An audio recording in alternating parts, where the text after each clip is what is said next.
I want you to imagine something with me. And this is just a little bit different than the illustration I ended with last week. So if you were here last week, you're going to be like, didn't he do this before? And the answer is no, because as a good speaker, no, a good variation on something is a good teaching tool. So here you go.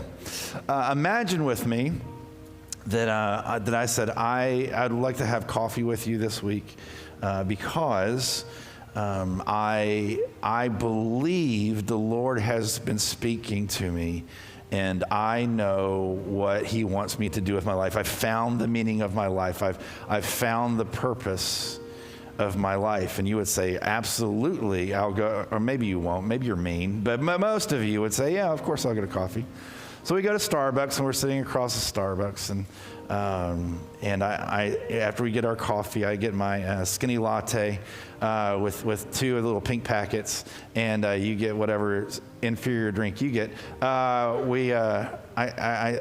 say, well, let me get down to it. I believe, it's been a while now. I believe that the Lord has impressed upon me what will bring meaning to my life, what will bring purpose to my life. I plan to spend my money getting to this goal, my time, my energy. I'd like you to and my whole family, I'm going to involve in this. And you would say, great, I'm so excited that you have found your purpose in life, because you want to be encouraging, right? And you're like, yeah, all right, all that. And then you say, and I was like, well, here it is.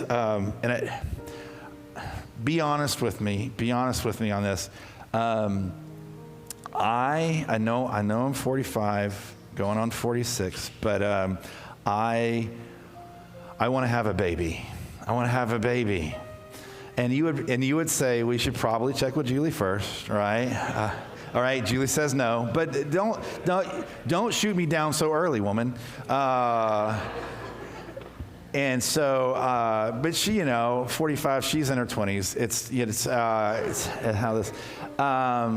You should probably check with Julie first, and see, if she wants to, And I was like, no, you don't understand. I don't want us to have a baby. I want to have a baby, right? I feel like the purpose in life is for me, Joshua, to have a baby, right? That's what the Lord, right? And then I would say to you, so what do you think, right? And you would say what?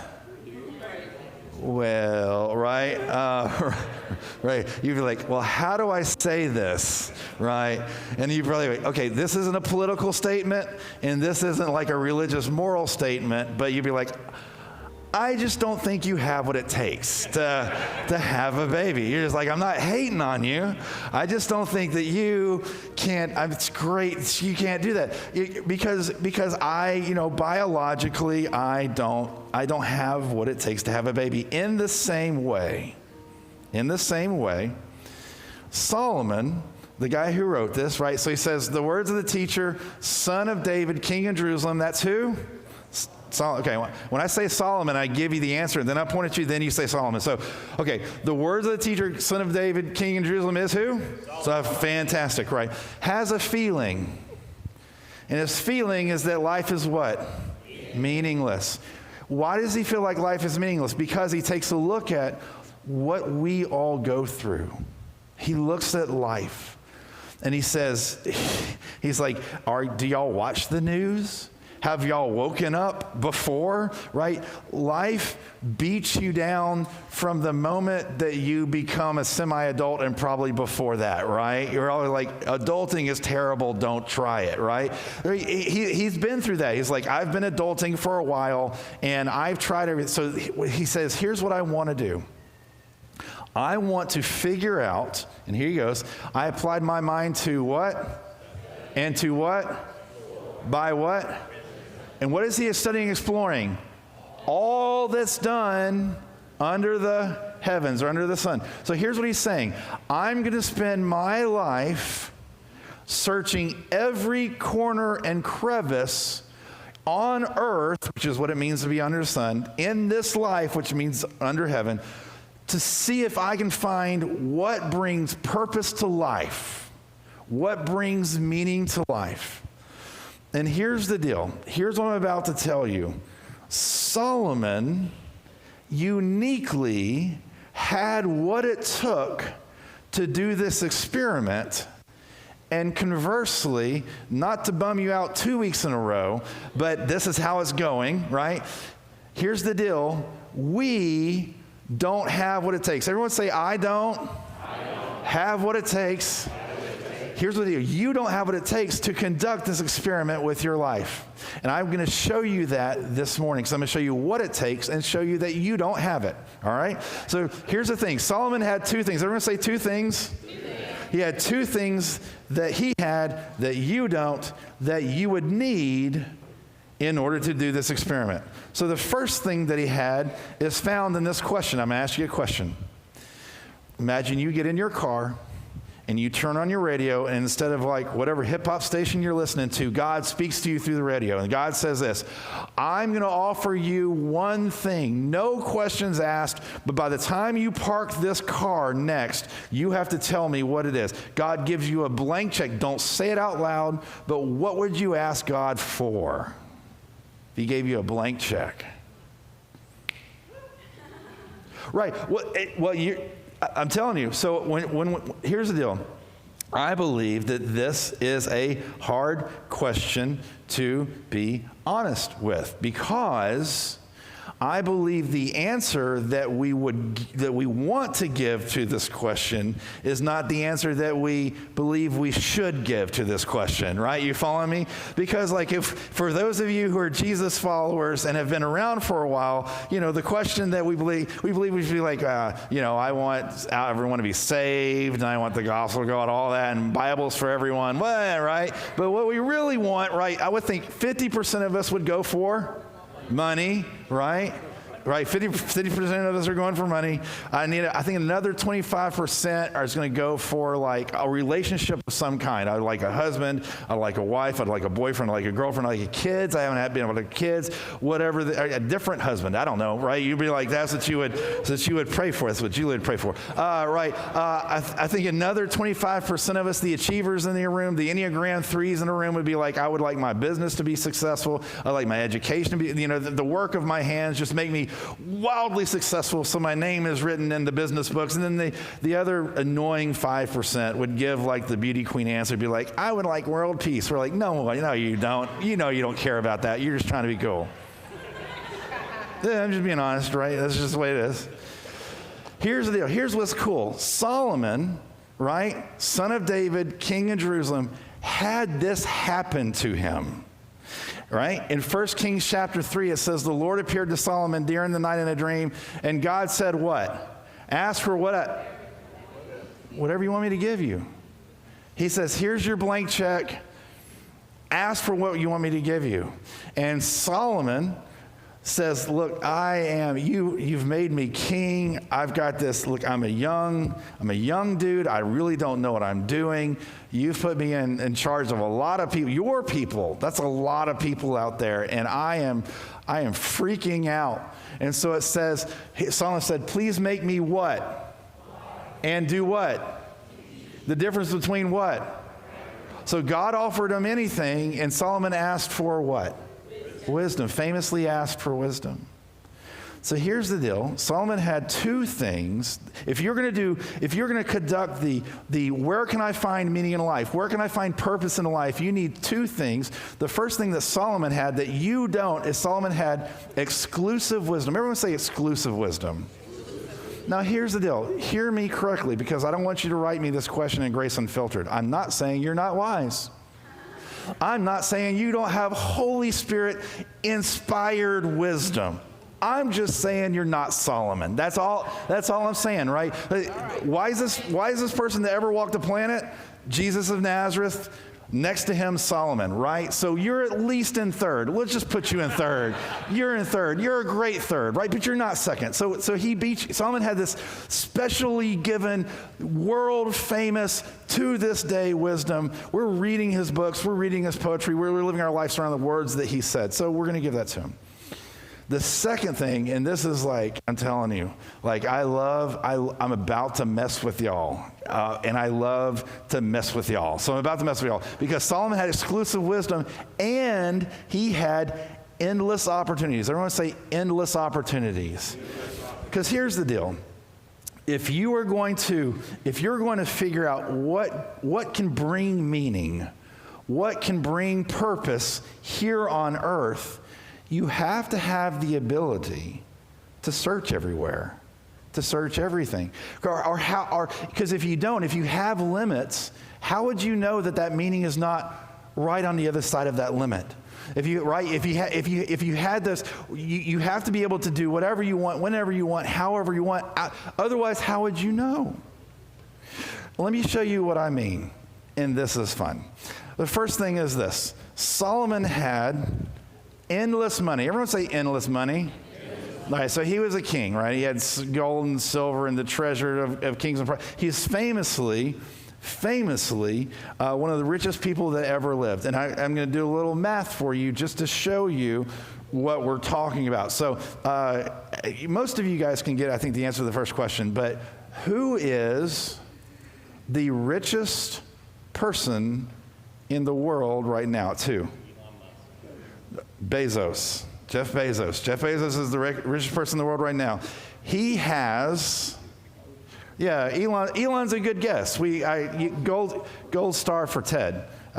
I looked it up. Your Google's different than my Google. So right. So don't mess me up, because I've got illustrations that go along with that. Yeah. It's next week. Yeah. Yell at Bishop next week. Yeah, he's up next week. He has, per my Google, he has $157 billion right now. $157 billion. And I did the math that if I started today, and if I lived to the average death of the American male, right? I just simply did that. I divided by years and 365, and I got $15 million. I could spend, if I never made another dollar in my life, I could spend $15 million a day from here to when I die and not run out of money if I had $157 billion. For some of you, that's nothing. For me, that's a lot of money, right? So I feel like, whether I'm right or wrong, that's a lot of money, right? Solomon, on the other hand, if you take the amount of money that we find in the pages of antiquity and adjust it for inflation, Solomon had $2.53 trillion, right? That's T with a rillion behind it. Trillion. You know, that's how much money is that? That's you don't have to listen to Dave Ramsey anymore type money, right? You're like, you can take those things and, right? If I did the same math, if you do the same math for me, like I'm 45 and I live to the average age of an American male, then I could spend $301 billion a day and not run out of money. After day one, what do you buy, right? After the first week, you own the planet, right? You're like, I don't know what to do. After, people are like, I don't have anything to sell you, Here's the deal. So he has unlimited money, virtually, like he just couldn't spend it. And you don't. He had it, and you don't. But not only did he have unlimited money, he had endless power. Everyone say endless power.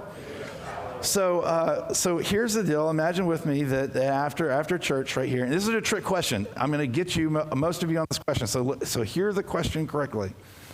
Let's say you drive out of this parking lot after church, and you turn left or right, doesn't matter. The question is, can you go as fast as you want? The answer is yes, you can go as fast as you want. Right? I know that. I told you I was going to trick you. I got my wife. I'm in the doghouse. Okay. You can go as fast as you want, but if you go fast, you get if you go real fast, you lose your. And if you drive really, really fast, like Ted over here, who messes up my questions, you go to jail.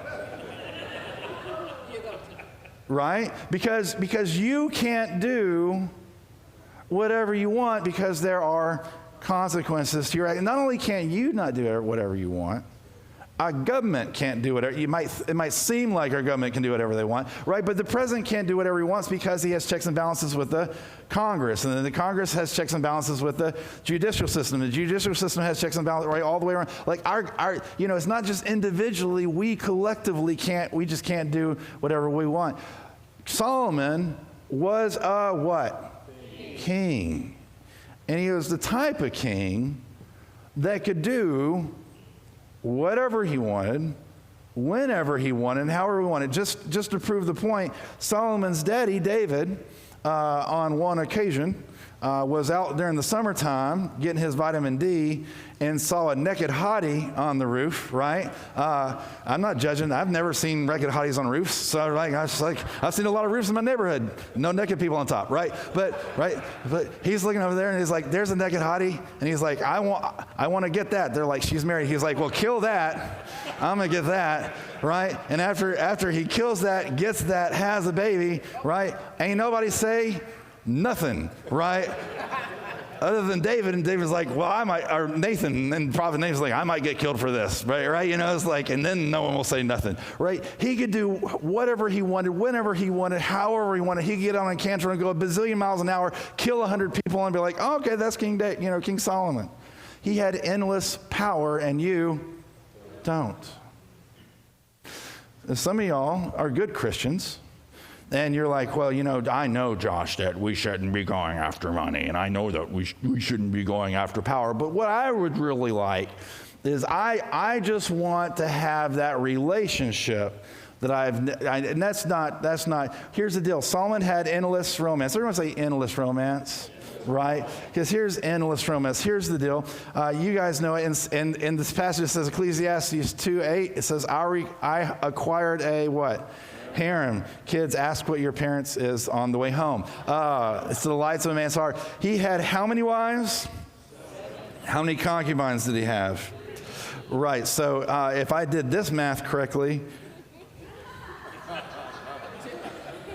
I went to public school. That's 1,000, if I'm right. Am I right? It's 1,000. Good. I did that one. At least I did that one right. It's 1,000. It's 1,000. Gentlemen, can't you hear it like right now? You're like, I don't get enough quality time. We don't talk enough. We never go out. And Solomon's just trying to watch the football game, right? Listen, if you had a romantic evening, just think about this. If Solomon had a romantic evening, like he had a really good executive assistant who had great plans, and 7 days a week, 365, he's taking them out to their favorite restaurant, whining and dining. They're going back and Netflix and chilling. Like they're doing the whole, right. You wouldn't get around to the same woman for 3 years. That's insane. In every sense of insane, that's insane. Maybe not the wisest man that's ever lived, right? But Solomon had endless romance, and you don't. He also, and this one's for Bishop, he had endless partying. Everyone say endless partying. Yeah, he came in this morning, it's like, last night was a doozy, I was out. Quick questions. Who's your favorite band? Wrong, it's U2. Okay, second question. Who's your favorite comedian? Wrong, it's Jim Gaffigan, right? Number 3, what's your favorite liquor to drink? Oh, that's a trick question. You shouldn't have answered that one. Out of the church, out of the church, out of the church.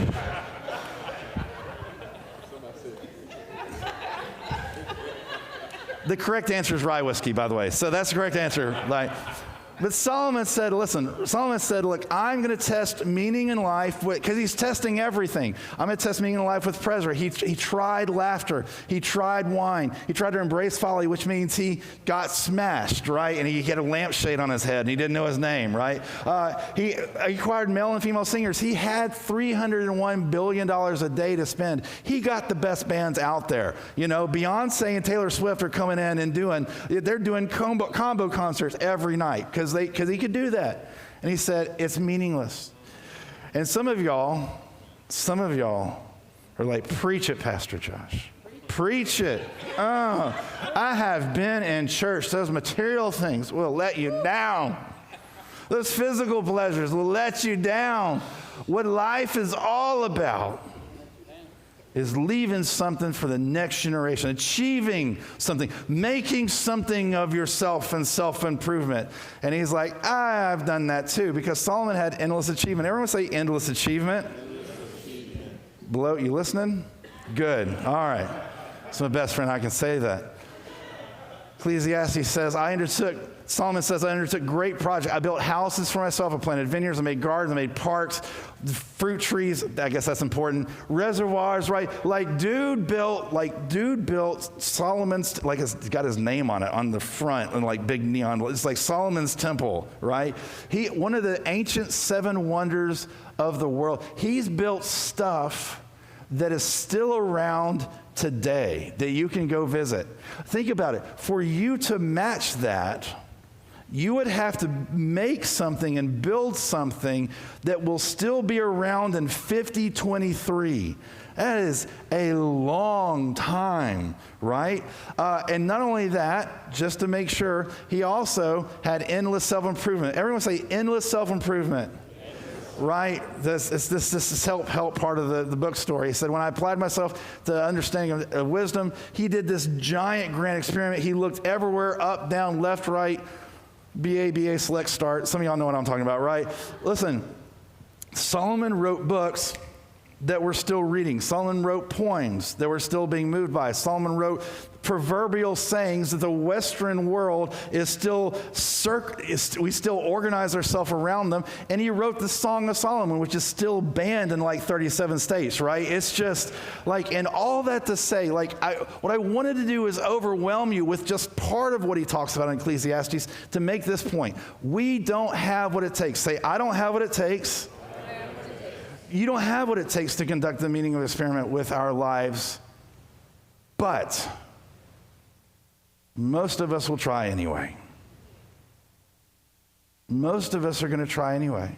It's like me coming to you. Let's go back to the beginning. It's like me coming to you and say, I feel like I have found the purpose of my life, like the meaning of my life is to have a baby. And you would probably say, I don't think you have what it takes to try this with your life. Here's the deal. I've just shown you from Scripture that you don't, but here's the deal. Most of us will spend our lives trying to find meaning with money. Most of us will spend our lives trying to find meaning in sex and in power and in achievement and in self-help and in making a name for ourselves. We will try this experiment over and over and over with our lives, and we will fail. But there is good news. Right? This is a church. You knew this was coming, right? There is good news. There is another path. There is another way, because Jesus comes to us and says what? I am the, and I am the, and I am the. Y'all remember the rich young ruler, right? Rich young ruler comes up to Jesus, and Jesus looks at him, and Jesus does the whole like wisdom thing on him. He goes, oh, I know what your problem is. And he says, and he doesn't say it, but we all know, he goes, you're trying to find meaning and purpose in money. Okay, so I need you to give up all your money and follow me. That's where you'll find it, right? And of course, he walks away and he takes the path more trodden. And then he comes up to the woman at the well, and it's just her and him, and she's getting her water, and he looks right into her like Jesus does, and he says, okay, I see you. I see that you've had 5 husbands, and the dude you're shacking up with right now, that's just your boyfriend. You are spending your entire life trying to find meaning and purpose in your relationships. And instead of that, I want to offer you a living water that if you drink this living water will never run dry. You don't ever have to look for purpose again. You never have to look for meaning again. You will have it if you drink from this water. And he looks at his disciples. We love all these people, but his disciples were, if you just read the Gospels, we're always grabbing for power. They were always grabbing for power. Whether it was for them, they're like, hey, when we get to heaven, can I have the seat on the right? And then he can have the seat on the left. And they roll up into, the seats like, let's burn this city to the ground for Jesus, right? And you're like, oh, right. And so Jesus, the one who had, right, the one who has infinite money spoke to him, and the one who has an infinite relationship spoke to her, and the one who had infinite power took off his robe, got on the ground, and washed their feet. And he said, this, if you give up power, this is where you'll find meaning. If you give up your purpose and your meaning to life, to Jesus, this is where you'll find it. We all of us are trying to reconduct. I am. And I would say I don't know about you, but I do know about you because you're a fellow human being. We are desperately trying to reconduct this experiment with our lives. And Jesus says that famous line in the movie The Help. Aren't you tired? Aren't you tired? He doesn't. That's in the Greek. You wouldn't know. But he's like, aren't you tired? Aren't you tired of running after meaning, running after purpose where it cannot be found? And even if you had the material to conduct the experiment, which you don't, at the end, you would find the same thing Solomon found. So he comes to us and he says, come to me, all you who are what? Weary and carry heavy burdens, and I will give you rest.